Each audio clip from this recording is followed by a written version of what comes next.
Kita semua mendambakan terobosan, bukan? Kita ingin melihat sungai masalah kita terbelah dan kita bisa melangkah maju. Tetapi bagaimana caranya? Kitab Yosua pasal 3, 4 memberi kita blueprint ilahi tentang bagaimana Tuhan bekerja dan bagaimana kita seharusnya meresponnya. Dalam pelajaran ketiga, pelajaran sekolah sahabat, peringatan kasih karunia, kita akan menyelami 4 rahasia penting dari kisah penyeberangan Sungai Yordan. Siap untuk terobosanmu?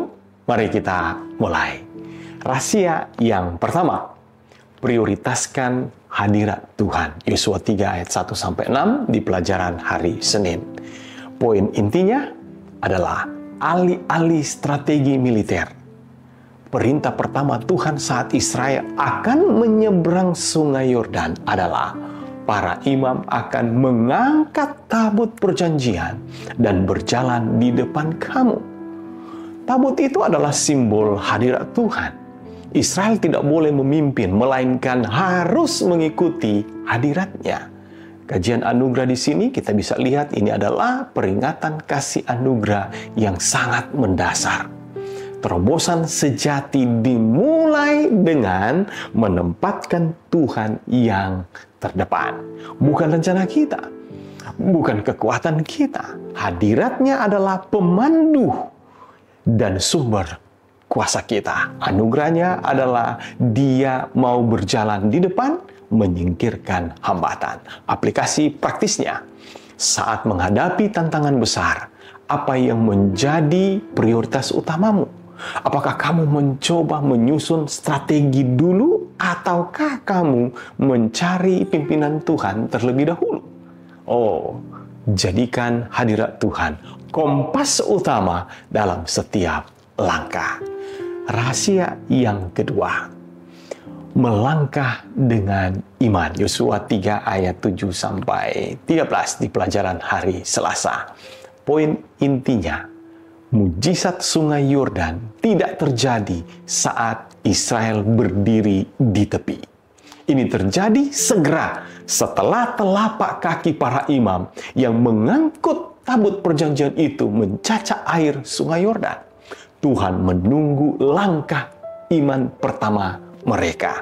Kajiannya adalah Tuhan seringkali meminta kita untuk melangkah ke dalam ketidakpastian di dalam sungai banjir masalah kita sebelum Dia menunjukkan solusinya. Peringatan ini adalah mengajak untuk tidak menunggu hingga kondisi kondusif atau ideal, melainkan percaya bahwa Tuhan akan bertindak saat kita menunjukkan ketaatan yang aktif. Ini adalah anugerah yang menguji dan membangun iman. Aplikasi praktisnya, apa langkah iman yang Tuhan minta Anda ambil hari ini? Mungkin itu memaafkan seseorang, memulai proyek baru, atau menyerahkan kekhawatiranmu. Jangan tunda hanya karena Anda tidak melihat keseluruhan jalan tersebut. Rahasia yang ketiga, bangun monumen ingatan. Yosua 4 ayat 1-9 di pelajaran hari Rabu. Poin intinya, setelah semua orang menyeberang dengan selamat, Tuhan memerintahkan setiap suku untuk mengambil satu batu dari dasar sungai yang kering dan membangun sebuah monumen di Gilgal.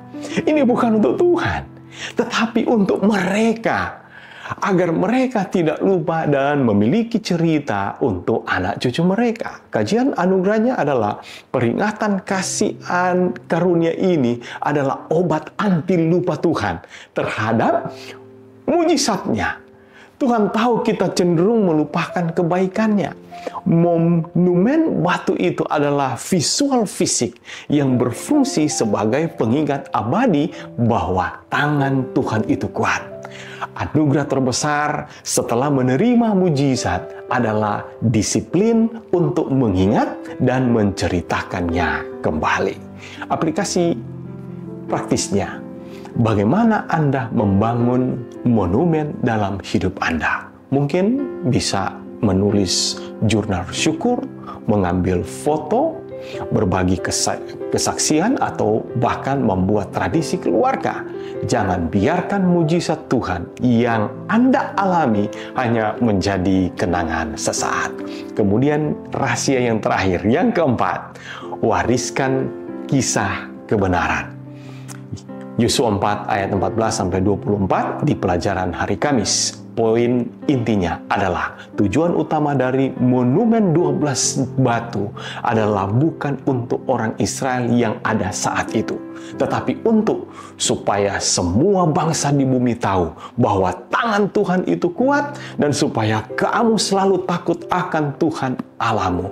Kisah itu harus diwariskan. Kajiannya, peringatan kasih karunia ini mengajar bahwa pengalaman kita dengan Tuhan tidak hanya untuk diri sendiri.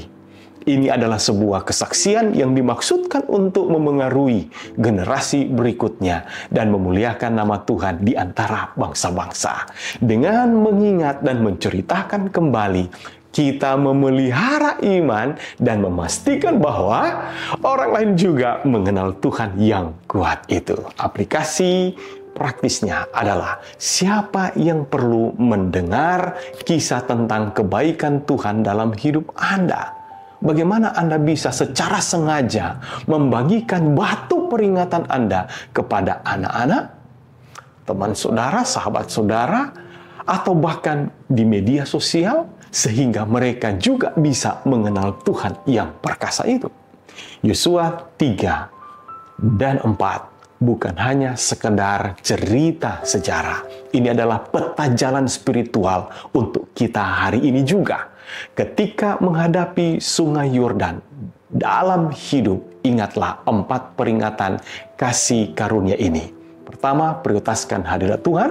Kedua, melangkah dengan iman. Dan ketiga, bangun monumen ingatan. Dan yang keempat, wariskan kisah kebenaran.